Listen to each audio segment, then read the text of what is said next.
Hello, I'm Jeff Shiver, Managing Principal, People and Processes. Today I want to share some thoughts with you very quickly around contrasting lean with regard to the best practices for maintenance and operations.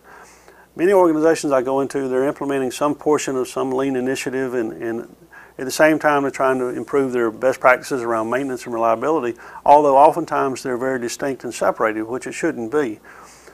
I was in one particular pulp and paper mill, and one of the managers said, you know, we're doing lean, so I don't know why we need to worry about this best practices thing. And the best practices for maintenance is very different than lean itself. And I beg to differ with that. Reality is when we look at Deming's plan, do, check, act loop as an example, we actually build the same thing into our continuous maintenance, our corrective maintenance processes, meaning we build in a continuous feedback loop.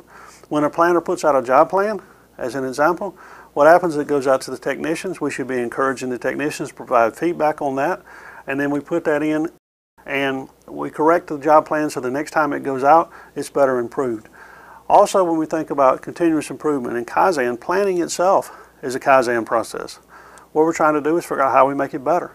And if you look at lean, has 7 wastes, and transportation, waiting, that's exactly what we're doing with the job plan as well.